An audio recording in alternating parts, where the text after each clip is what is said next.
In April 2016, Barack Obama visited the UK.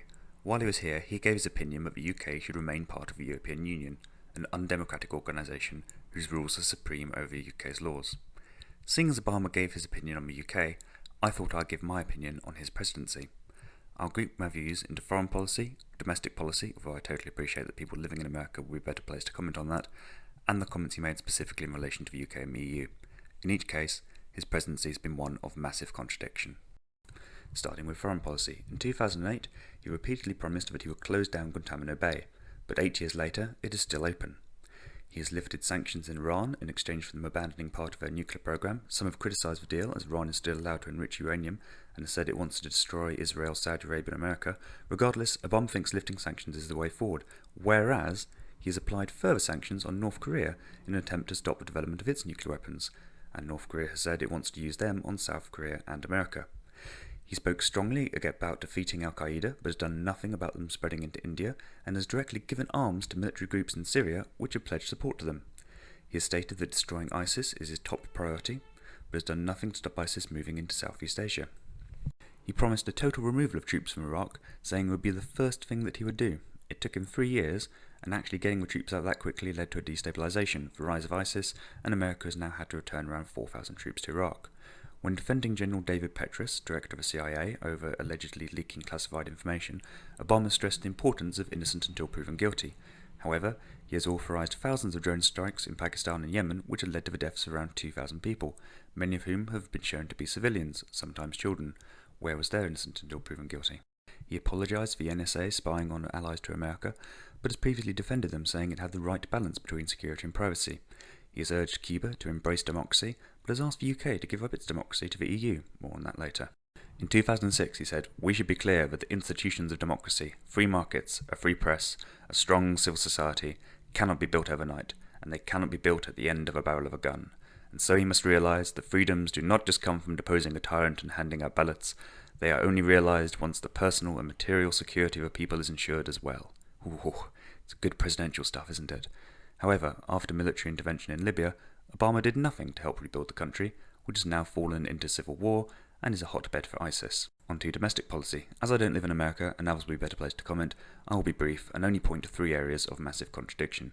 Despite criticising the banks, Obama supported bailing them out and appointed an executive from Citigroup onto his advisory board during the time when the Citigroup bailout was being agreed, and who then helped him choose the Secretary to the Treasury.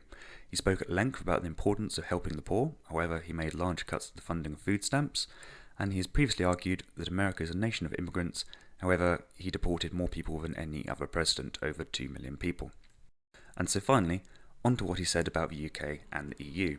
He said that the UK should stay in the Union, that Europe is safer working together, and that if the UK left, it would be back of the queue in getting a trade deal with the US. So let's take each of these in turn.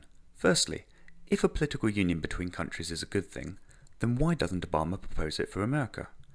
This could either be done in North America. Unelected Mexican, Canadian, Cuban commissioners could set laws that have to be applied in America. Or alternatively, he could ask for America to join the EU. There's no real reason why the Union needs to be limited to Europe other than its name, but it's obvious that neither of these options would be remotely acceptable to the American people, who value their democracy and sovereignty. A further illustration of this hypocrisy is that America is not even signed up to the international law courts. This is so that it can retain its full sovereignty. What a hypocrite. Next, does the EU make fighting terrorism easier? Well, not according to the ex-CIA director Michael Hayden, who says that it gets in the way of security services. It definitely did not stop the Paris or Brussels attacks. The EU Schengen zone has also been described by the former head of Interpol as an international passport-free zone for terrorists to execute attacks on the continent and make their escape. Finally, that we will be back of the queue for a trade deal. I'm not sure a trade deal is really needed, as currently around 20% of our exports go to America with no such deal in place, and the current negotiations between the EU and America regarding the TTIP are somewhat controversial to say the least. Moreover, what the hell? Back of the queue?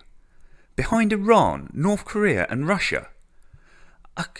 We have fought alongside America in the First World War, the Second World War, the Greek Civil War, the Korean War, the Kosovan War, the war in Afghanistan, the war in Iraq, and are currently cooperating against ISIS.